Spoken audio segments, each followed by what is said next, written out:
Welcome back to another brand new episode of CPOV Autographs. I, of course, am Matt, aka Stormageddon, and before we get into this week's episode, I have a little bit of housekeeping up front. Two things. First of all, the first 3 minutes or so are going to sound a little different on my side of the audio than the rest of the episode, and that's because I forgot to start my local recording like 3 minutes in, but I did start it, and so the first 3 minutes of my audio is the Zoom audio, and then the rest is my local audio. The guest's audio is the Zoom audio the whole way through, so there shouldn't be any inconsistency there. But I just want to give you a heads up for why it sounds different.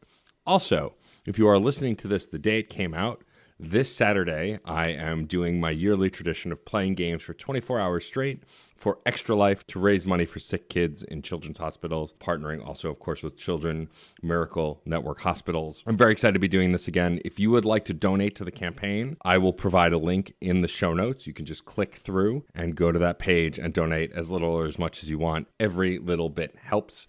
I love doing this every year, and I'm very excited to be doing it again. We're going to have folks stopping by. My co-host from Fun and Games, Jeff, is going to come by and be on stream. Jesse Vitelli of Prima Games fame will also be here at some point. And then I'll be doing some late night stuff as well, like a Fuser stream at 8 p.m. Eastern with Jesse and Eric, who I've done other streams with before, as well as some other group games like Jackbox, Among Us, Pokemon Unite, and a bunch of other stuff. So if you want to help sick kids in Children's Hospital and be a part of Extra Life with me, please come through. I'll be streaming the whole thing on twitch.tv/DJ_Stormageddon. And again, my link in the show notes will be where you can go to donate any amount of money to help these sick kids. Thank you so much. On to this week's episode, I'm talking with the incredible Jonathan De Azevedo. I'm very excited to chat with Jonathan about the movies he's been in, his modeling career, how he got through the pandemic, moving to LA, and much, much more. So without further ado, here's my delightful conversation with the ever handsome and brilliant Jonathan De Azevedo.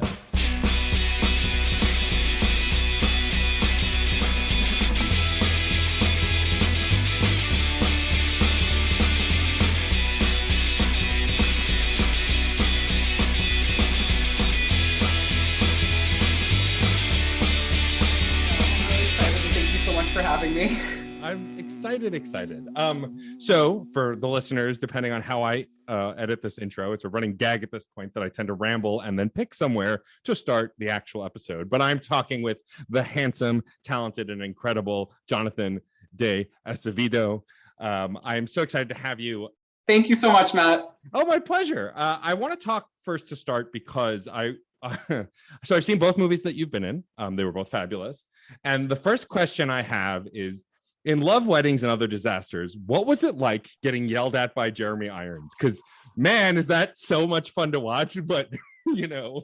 I think it's so funny that now I've been a little typecast to be yelled at in movies. I've been like starting to get like a nice thick skin to it. And it's to sound like a stupid art student, sorry.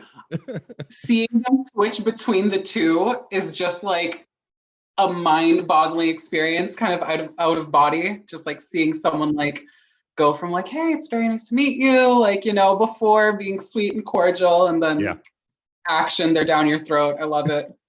I mean, also, if you have to be yelled at by anyone, Jeremy Irons, like the classically trained actor, it's like, if you're going to get yelled at by someone in the business, it should be him, right?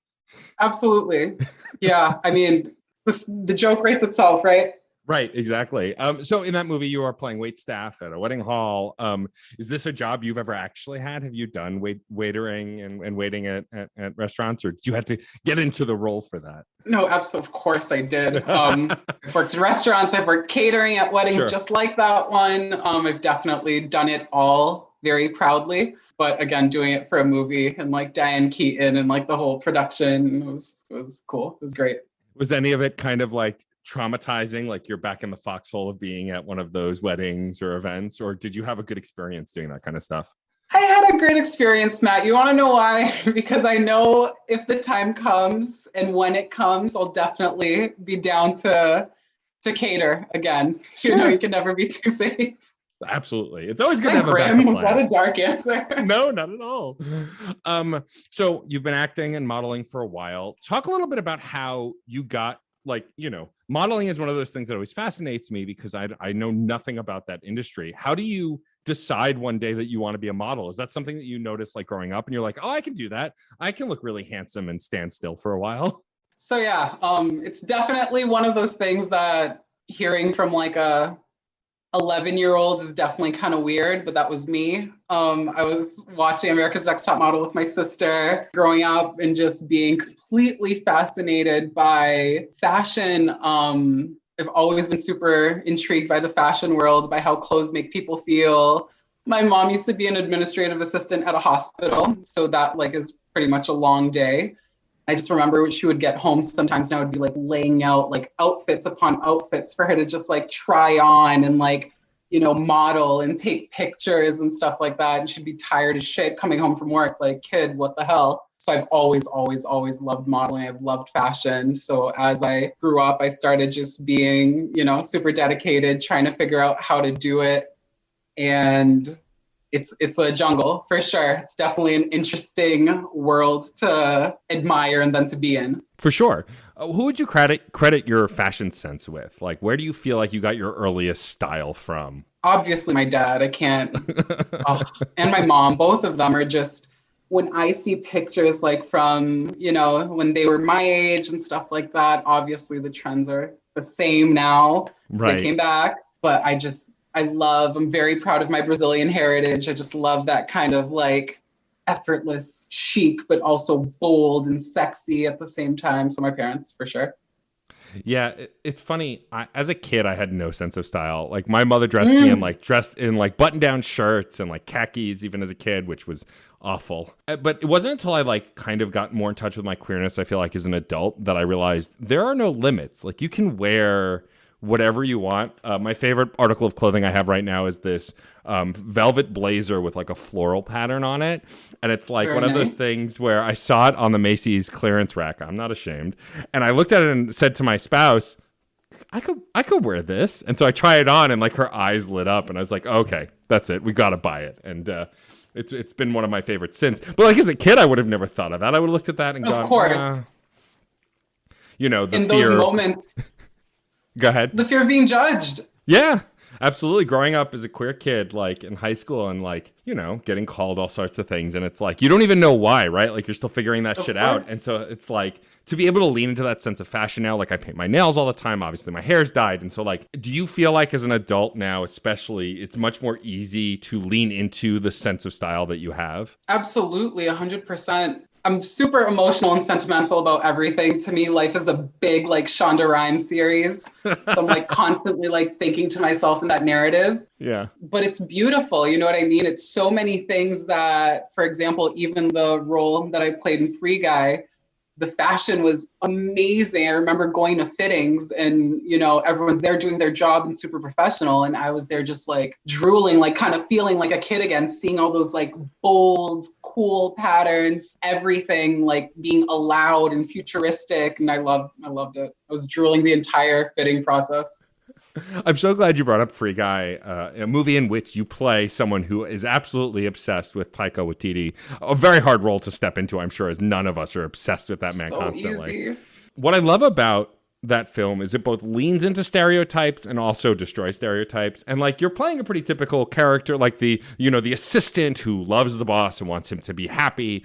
I have to imagine it must be a little bit of whiplash because I've heard that Taika is just a delight, and then for him to be this terrible person, this like asshole in this movie, which is kind of the whole point. Like, was it fun to kind of get to see him play in that way on set with you and like be in that space? Absolutely.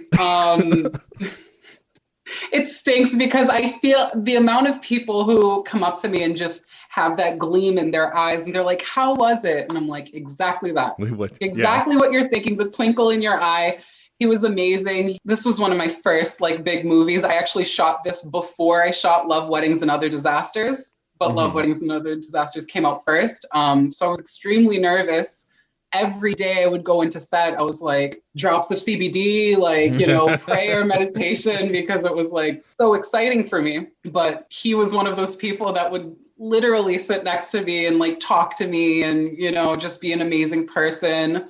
along with Utkarsh and Joe Keery and Sean Levy and the producers and the makeup team. Like everyone seemed to be like my personal staff is what I thought of it as. They were all right, like my cheerleaders and stuff. But yeah, no, Taika's amazing. Amazing, amazing, amazing. I can't say enough things about him.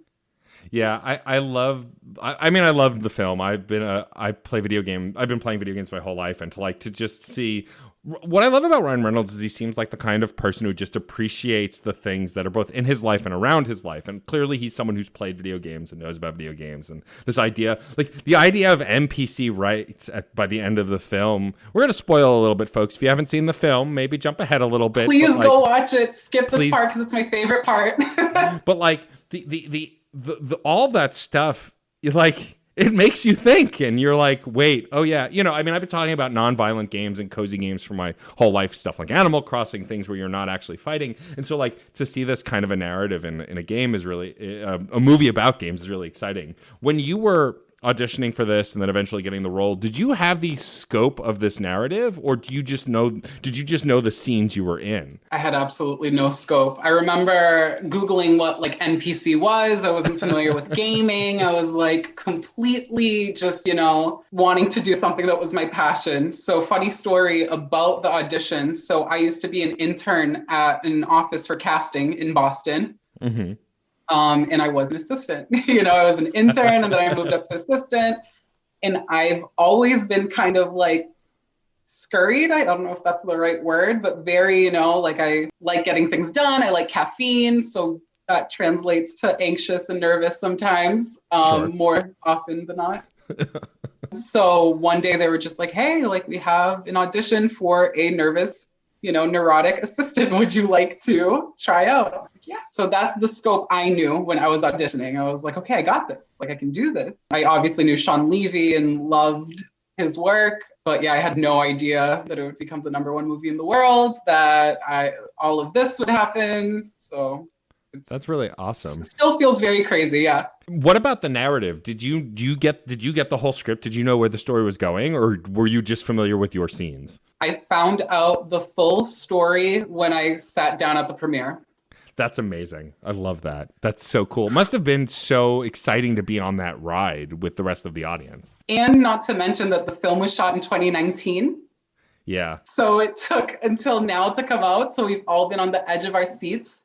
And everyone's asking us what the movie's like and all of this stuff. And we're like, yeah, it's going to be a really cool movie, But the experience of me, and I was able to sit next to my friend Heather Whitty and my friend Destiny and my friend Menine, who we all worked together on the movie. And we're kind of all in that same space. For us to be back at a movie theater for the first time since the pandemic, it was the first time. And for it to have that message that I don't think anyone was expecting.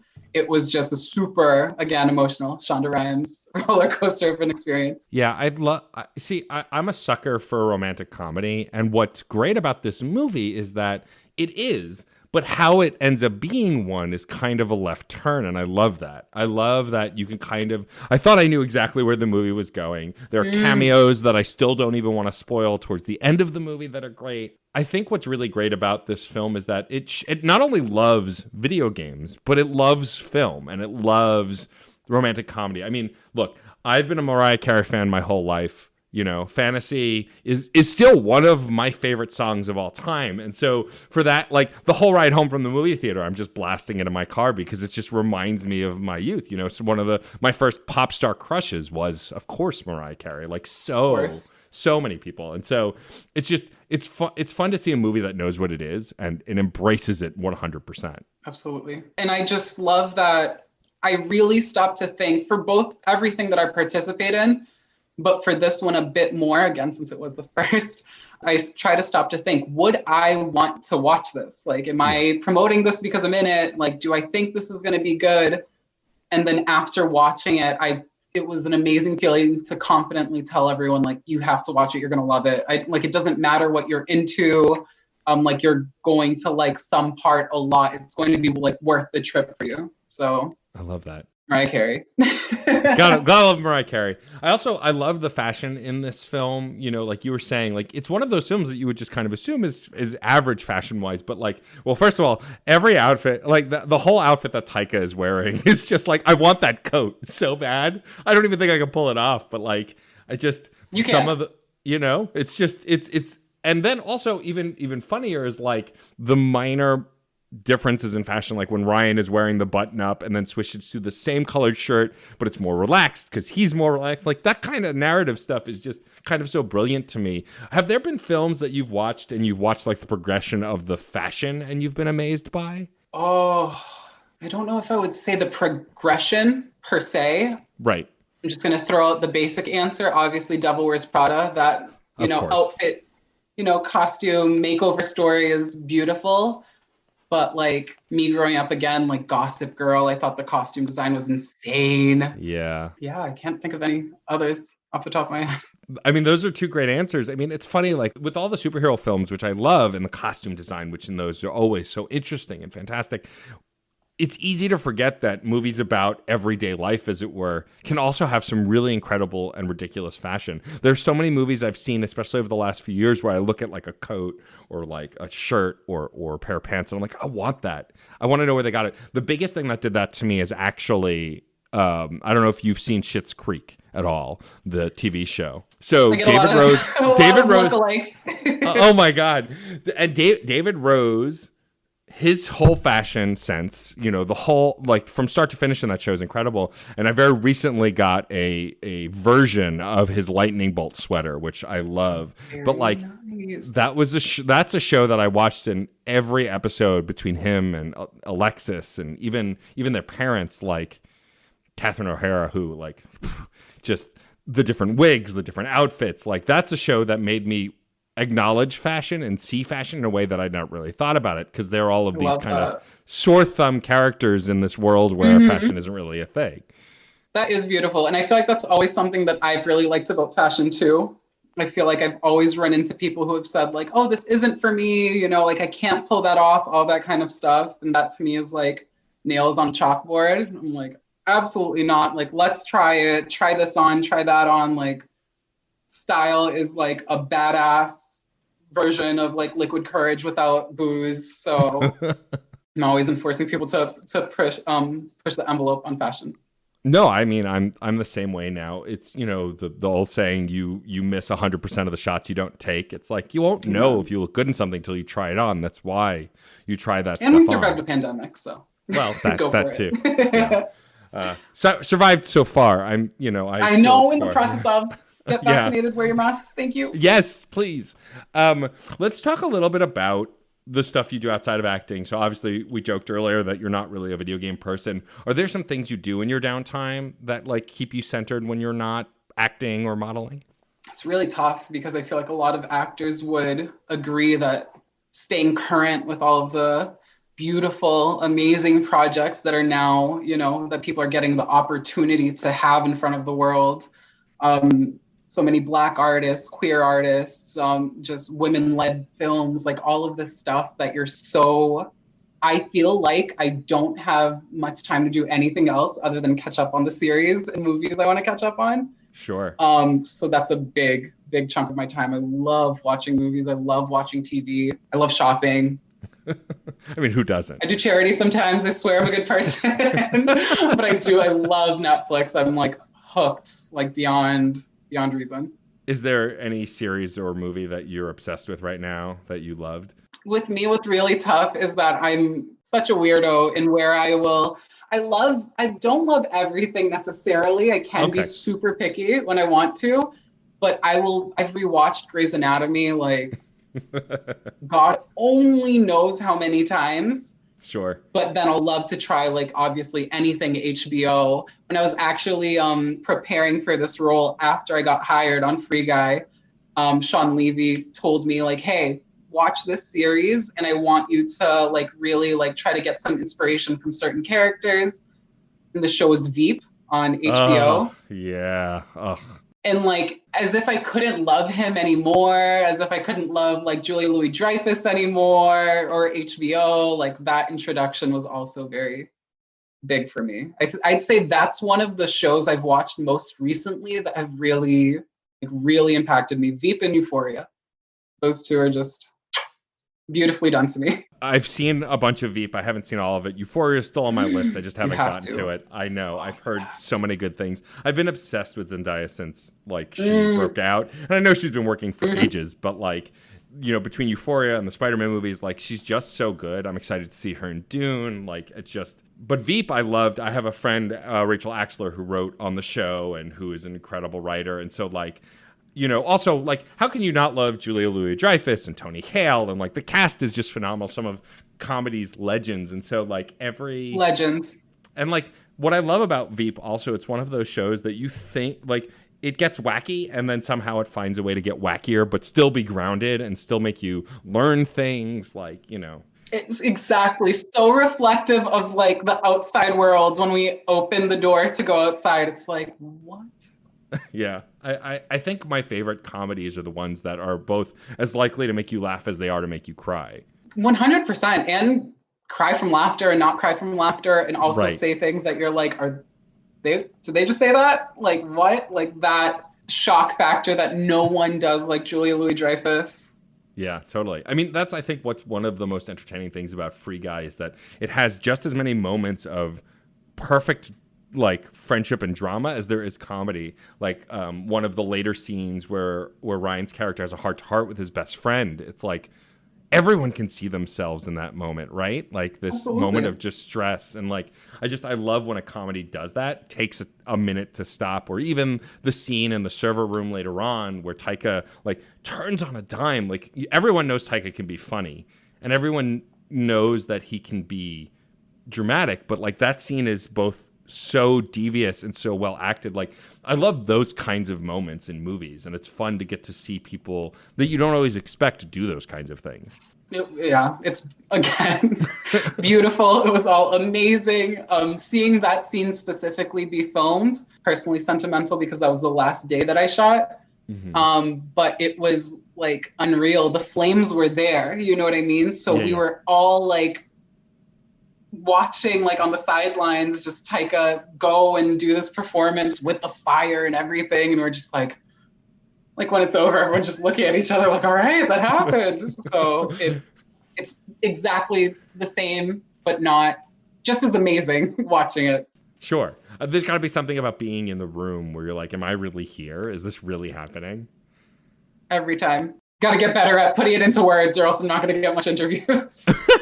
Well, I mean, but I get it. You know, even like I imagine like most people, there's these moments of imposter syndrome, right? You're like on this set, you're like, I cannot believe I'm here. Like, are they going to figure it out? Did I get one over on people? How do you combat that kind of, because you talked about being anxious. I too am an anxious person who still loves coffee because I'm also an idiot. But right next to me always, yes. But like, how do you combat those kinds of feelings? You must, I'm sure you must have experienced them on set, off set, you know, behind the camera, in front of the camera. Always. I'm really, really grateful for how I was raised and for my family and my support system. I was always raised on the side of, let's not fight. You know what I mean? Like, we're lovers, not fighters. Let's figure it out. Let's talk about it. So in terms of like imposter syndrome, stuff like that, I think compassion is super, super helpful with that. For me personally, it's been when I was on set, I was probably sitting alone, and then someone came to sit next to me because I wanted to like kind of stay away from everyone. I didn't want to bother any of the more well-known actors. And Utkarsh came up to me and he was like, hey buddy, like, are you nervous? And I was like, yeah, dude, like, of course I'm nervous. But I was very, like, I was keeping it cool. And he was just like, you know, we had a really nice conversation about why we do what we do and who we do it for. And I think having that sense of teamwork, that this entire production of catering, makeup, costume, everyone is there to like create something. It really kind of took away like that imposter syndrome, that kind of anxiety, because you could tell. And that's something that people say about this movie all the time. And it's unfortunate because only the people who worked on it can really vouch for it. But you felt like the heart that everyone was putting into it. I'm pretty sure it was right 2019 May. Yeah, so it was right before the pandemic. Yeah. So like it was just, again, a combination of so many things that made it a really cool experience and helped, I think, a lot of people from the experiences working on it, but also from the theme that the movie ended up having. Yeah. Just like this beautiful coincidence. I love the idea of found family because and especially it's in a lot of queer narratives, like this idea of, I'm very lucky that I have family who loves me and I'm surrounded by people who love me, but not everybody gets that. And so whenever there's a movie about this kind of found family, I really love those stories because I'm just kind of programmed to be a sucker for those. And, I think Free Guy handles it in a very different way, especially since you get to see people, at their breaking point and at their, point where they feel like they're at rock bottom and finding their way. Do you take lessons like that from acting and from movies and stuff? Have you found advice in those places like that help you in day-to-day life? Absolutely. Like, again, Shonda Rhimes is a genius in ways like I cannot even put my finger on. Just that kind of, it's 110% what's inspired me to get into writing more and learn about writing, because not only is she a talented creative, but she's also a talented writer, and it's just like great. Is that the dream collaboration, is to be able to work on something that Shonda Rhimes has made? If I could have coffee with her, I think I would feel a feeling of such fulfillment. I really hope she's not hearing this, that my parents aren't hearing this. But it obviously has to do with the time in my life that I was watching those shows, that I was watching Grey's, that I was watching Scandal and all of those amazing shows. It just like touches you. It has that power to make you relate, make you feel seen, make you feel heard, and most importantly, let you know that it's all gonna be okay. Yeah. Which is like, what? Like a hug after watching an episode. It's like, thank you, Shonda. So yeah, dream collaboration without a doubt. I would say top of the list for sure. Like I can't think of anyone else. I have to imagine that, being in like the pandemic was hard for everyone and so many different people, but I have to imagine, because I have other friends who are actors and who worked especially in live theater, which was even harder. It must have been difficult to, you're just getting ramped up. All of this stuff is coming out or getting ready to come out, and then everything shuts down. I have to imagine that must have been disheartening, right? Because you're just starting to ramp up. Have you been able to get back on set? Are you working on anything? Have you been, are you back in the mode of being able to go back safely onto sets and stuff? Absolutely. Yeah.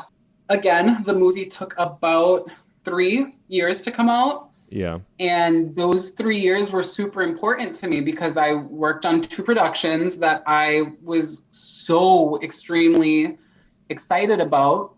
And Free Guy, the more that, I experienced on set, offset, after, like post-production and all of that, it was something that I was like starting to feel the weight of. So as an actor, especially when you don't have too much to your credit and you're starting off, it's such a weird feeling because you can have someone telling you like, it's going to be huge, like you better be ready for this, like get excited, like big things happening. And you want to receive that and accept all of it. But at the same time, you're like, what do you really have to show for it?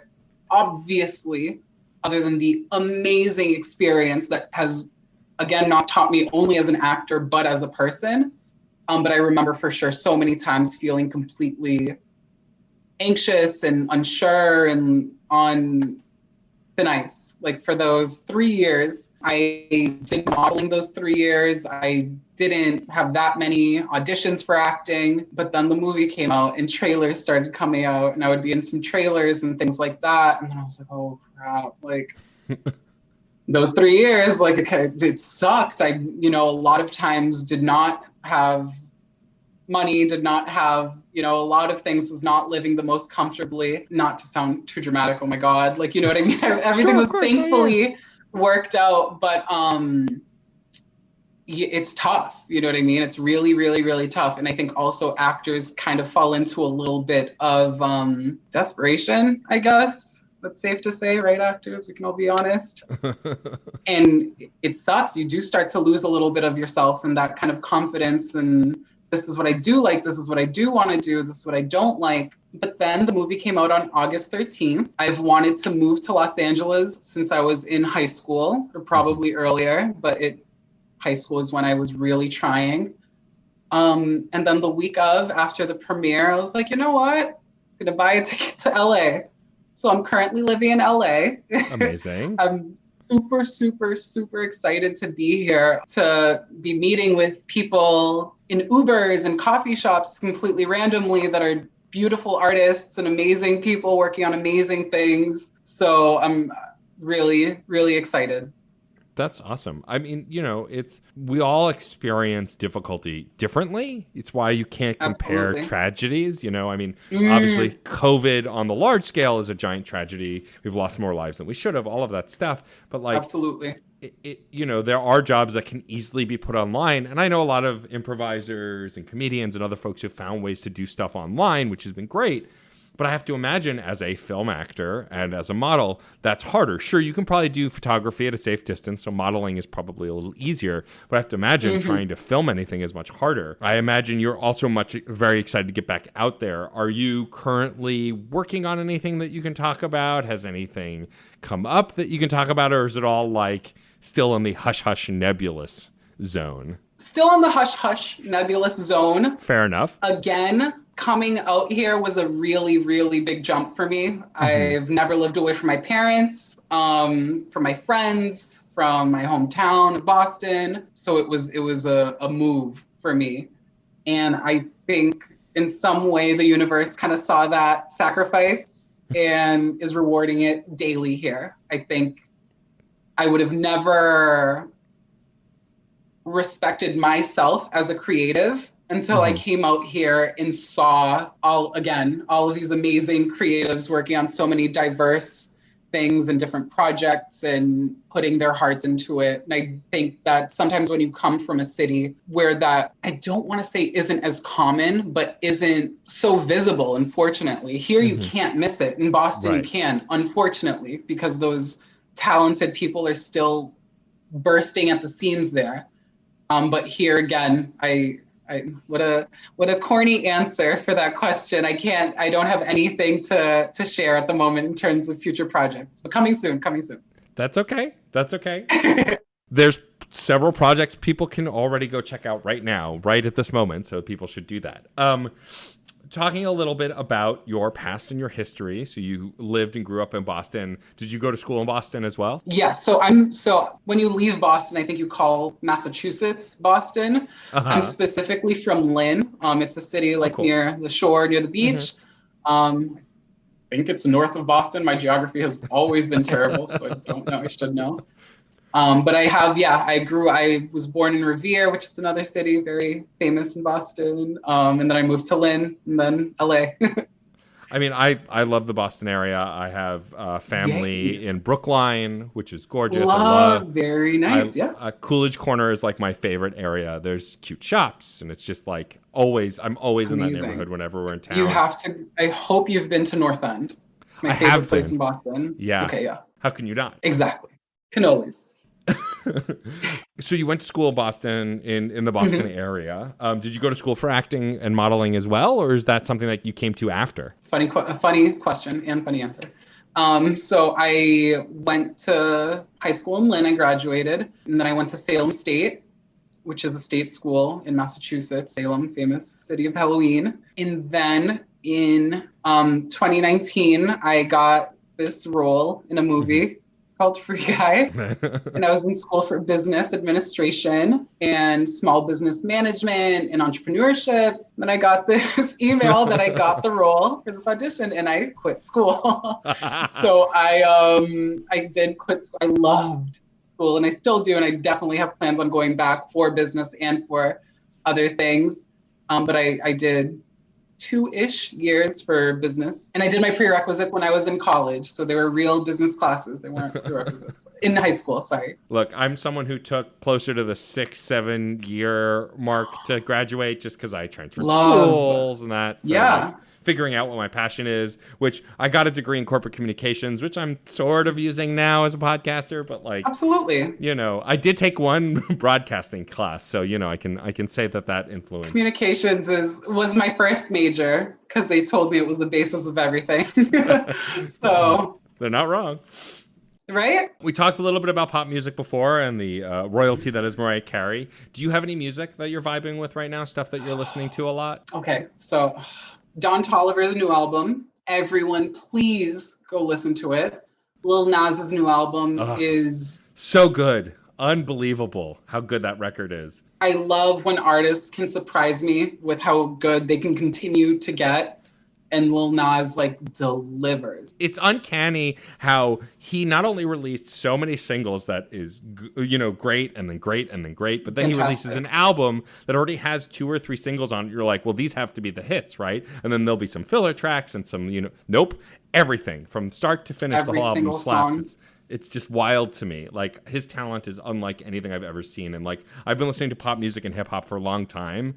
And still, I just feel like there's nobody on this planet absolutely like him. Not. And it's astonishing to me. And he's so young. It makes me feel so unaccomplished as a 38-year-old. I'm like, all right, look at you. All right, I see you. Thank you, Lil Nas. No, but yeah, and especially with the lyrics of his songs, I think, like, of course, we may feel like that initially, but like, I was listening to, I think it's Sun Goes Down today. He is just so like raw and beautiful and speaks to you in his music. So I love him. Really quickly, Sammy Nassar is a artist from here in California. Amazing. He came out with a new song. I forget the name, but it's also great. Psych Music is another artist that I met here in California that is like amazing. It's just all of these, again, by chance meetings and little concerts and flyers that you just see and you're like, look at this amazing little state filled with gems of artists. I love those moments. I've been a music nerd my whole life, and like, I love going to cities that you can, like, when I was in Austin the first time, we were just walking down the block, and any bar you went into was some guy with a guitar or some girl with a guitar, you know, or some they them with a guitar playing just the most beautiful folk or country music you've ever heard. And like, I love that kind of artistry, and that's why I love living in New York. Like, growing up, I got to hear so many different bands in these small hole-in-the-wall venues that nobody's ever even heard of. And I feel like that experience, I don't know how you feel, but I feel like that experience is both way more accessible, but also not as common. I don't feel like there's enough space for independent artists.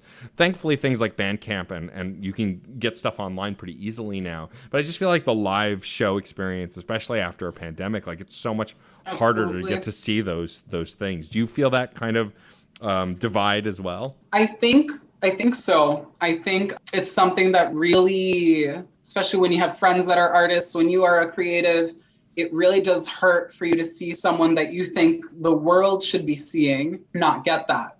But I feel that you can't deny hard work. You know what I mean? You can't deny talent and heart. So the talent I've seen that like do that incorporate it. Sorry, it's obviously not to say that like everyone, of course, not everyone who deserves it gets their chance to shine or whatever. Right. But I love seeing how creative people have gotten with it, whether it be, I was at an event here right when I moved, and there was this huge, like, I want to say 16-wheeler, maybe it was a bit less, but it didn't have the like cargo part, like the back part of the car. It was open and it was literally just a stage. And it was this like up and coming group of music, just like playing amazing music, driving by like the streets. Wow. And it's like, how sick is that? Like, you guys are such rock stars. I'm obviously going to follow you and support anything you do. So maybe that's a little bit of a positive I've seen, seeing that connection between like the fans and the artists. Even if it's friends, they'll tell their friends and that kind of, I love it. Really quick, did I say all the artists? I said John Toliver, I said Lil Nas, I said Anita. Did I? Brazilian singer, very You amazing didn't say singer. Anita. Anita's amazing. And she has a song coming out with Saweetie. By the time this comes out, it'll already be out. So look for it. It's great. Yes, everybody will, and I will too. Those are my artists. No, but it's funny you bring that up because like that's connection on any level is great, right? Where we feed on connection, but like I find that one-on-one in-person connection, there's nothing like it, especially when it comes to music and movies and theater and TV and those kinds of things. Like if you can meet those kinds of people making that stuff happen one-to-one, there's just something of like some of my favorite artists to this day are bands that I met when they were coming up that now have this giant following, like bands like Patent Pending who are out in New Jersey. It's like these pop groups who are just trying to kick ass, and they're really sweet to you in person, and like they have a great fan base, and then they go out and kick ass. And like I feel like those kinds of connections are stronger. I don't mind meeting people online. We didn't have a choice over the last few years, but like I feel like nothing compares to that in-person connection. Absolutely. I agree. I think that people, when I say people, I mean me. I feel like some people notice that that's kind of like the case. And that makes me definitely want to not skim over things. When the protests of Black Lives Matter was like taking over the country and we were kind of like stuck at home, not knowing what to do, how to help, how to educate ourselves, I, again, am grateful for the opportunity that gave us to like dive into Black creatives online and to like have that focus. I feel like it's super helpful and super genuine too, because you want to like, I think now we as consumers now have a bigger push to like, who are we supporting? Who do we like? Like, what do you stand for? Like, and if you do, I will ride for you like forever, you know, like just let's make sure we're respecting everyone and loving everyone. No, absolutely. I mean, I feel like, you know, we live in a capitalist hellscape and it's impossible to not there's no ethical consumption under capitalism. However, you can speak with your dollars and like, Absolutely. I also though try not to judge others who make those, like you're going to make the decisions you can make, right? Absolutely. If I personally can speak with my dollars and not support this person who's transphobic or not support this person who's racist, like I'm definitely going to do that and encourage others to do it. You know, I feel like I have the least patience though now for anti-vaxxers just because there are so many intelligent people I've seen who are anti-vax, and I've unfortunately lost people to this stupid thing that's going on right now. And you see these clearly intelligent people, like the idiots who do it, fine, whatever, fuck you. Like, I recognize that you're a moron, but when you see truly intelligent people or artists you respect, people that we love, doing that kind of stupid shit, it's heartbreaking. And it's like, but also there are plenty of other artists who want support who aren't those, you know, idiots or saying that or doing those stupid things. And I think you're right. I think shifting your focus is what we have to do. You know, I have no love lost for Louis C.K., who is still going to be famous, even though I think he can go fuck himself. But like, I think as an adult now, I'm starting to understand that and redirecting. Absolutely. And like, I'd rather support a young comedian who's new, who's either POC or queer or whoever, because they're out there and they need support, you know? And you can and the work is probably going to be better. Yes, absolutely. 110%. But it's funny.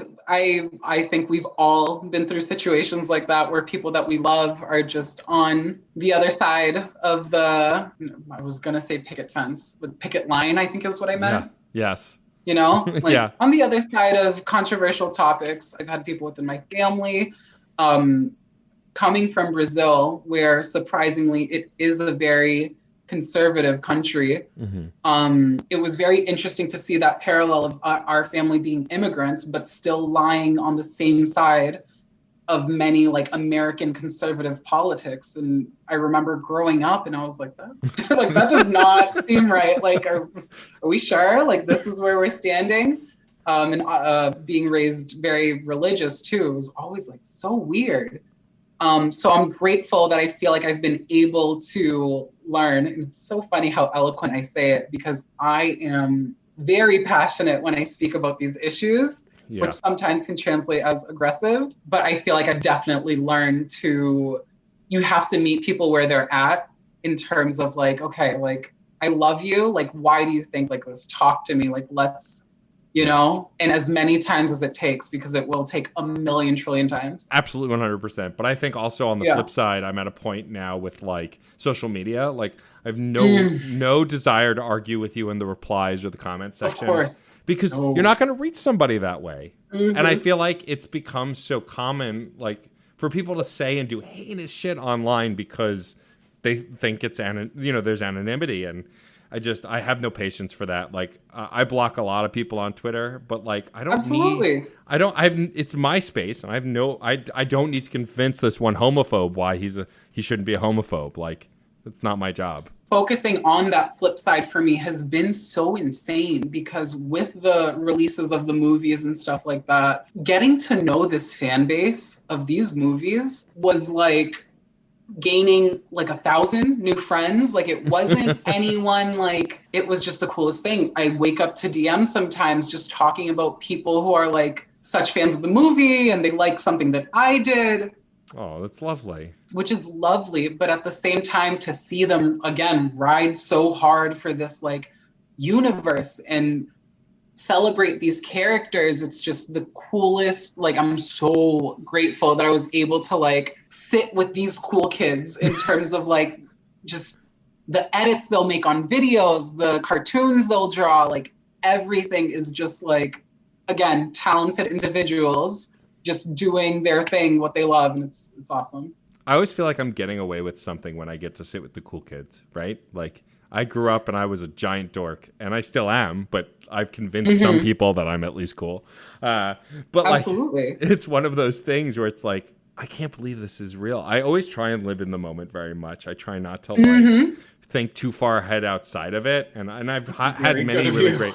Well, I mean, I'm not perfect at it, and like, I've been lucky enough to volunteer and, help with stuff on Broadway and like, theater related things and meet some really incredible, well-known people. And like, I'm always very much trying to be in that moment, but it's hard to not sometimes like step outside yourself and be like, is this real? Is this happening? What's going on? Absolutely. Do you ever feel kind of overwhelmed by that feeling when you're working? Like, just like, what is happening? So it's really funny because when I'm working, no. Okay. I think when, like, obviously I've gotten extremely nervous and things like that, but again, thanks.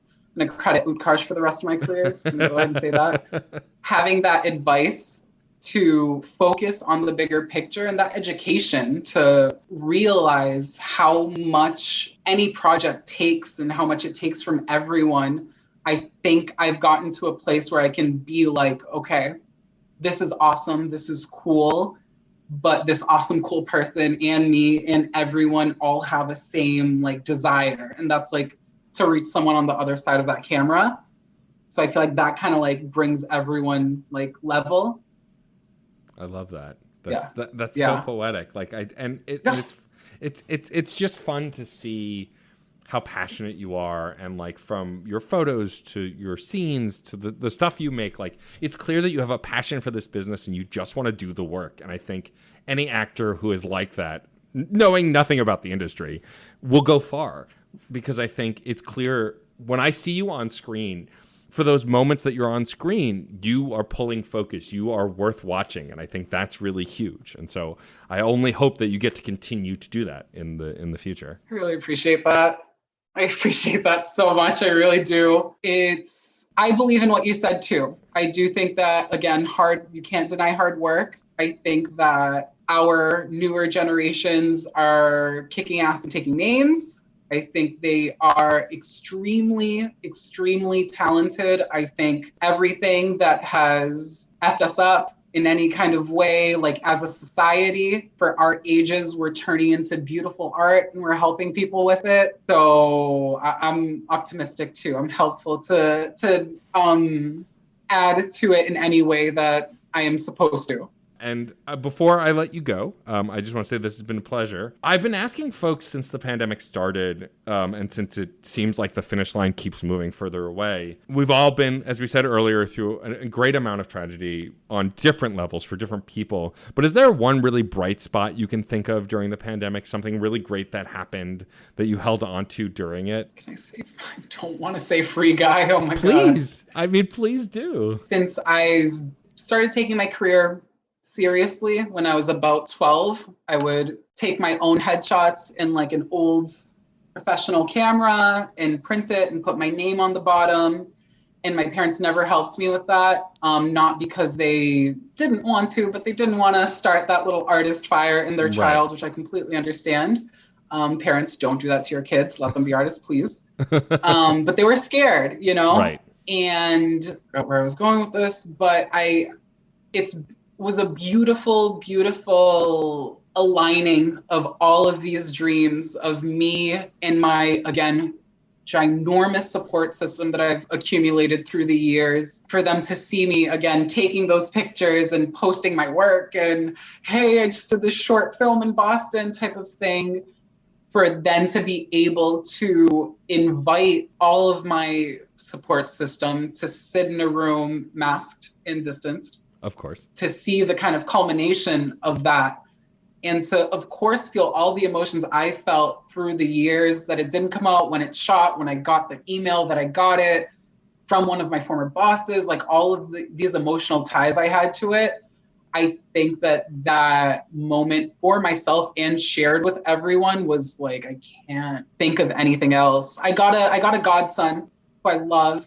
He was born and I love him. That was a huge highlight and he's adored.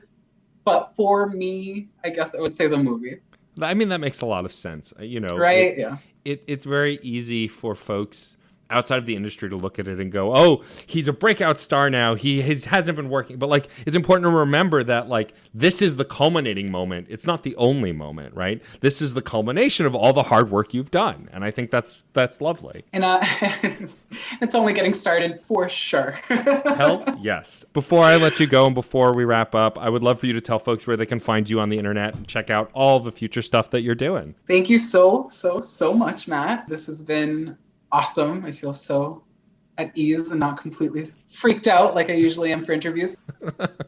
You can find me on Instagram. It's Jonathan De Azevedo, JONATHANDEAZEVEDO. And I'm on my Twitter.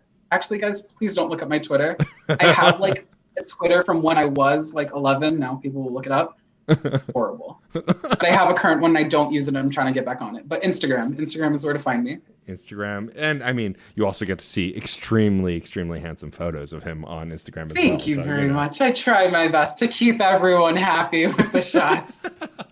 Before we go, I would love for you to sign off the show for me. We have this saying on the show, which is music is life and life is good. It's this idea that as long as you're creating, as long as you're making something, no matter when life gets to its worst, it's still not that bad because you're creating. You're putting things into the world. So if you could sign us off, Jonathan, by saying music is life and life is good, we will call it a day. I love it. This is my Disney Channel moment. I'm ready, right?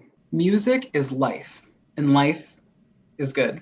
That's it for this episode of CPOV Autographs. Our theme music is by Michael Kill. Our logo was designed by Case Aiken and Joey Amons. If you liked the show, please rate and review wherever you get your podcasts. It's a great way to help us reach more listeners. Questions, comments, or guest recommendations? Email mr.nat.storm@gmail.com or hit us up on Twitter at CPOV Autographs. Thank you so much for listening. Video games are a unique medium. They can tell stories, immerse us in strange, fantastic worlds, blur the very boundaries of our reality. But at the end of the day, video games are fun, whatever fun is to you. I'm Jeff Moonen. And I am Matt, a.k.a. Stormageddon. And on Fun and Games, we talk about the history, trends, and community of video games. It's a celebration of all the games we play and all the fun we find within them. And there's so many more games out there, so we hope you'll share in that conversation with us. Fun and Games podcast with Matt and Jeff. Find us on certainpov.com or wherever you get your podcasts. And happy gaming. CPOV. CertainPOV.com.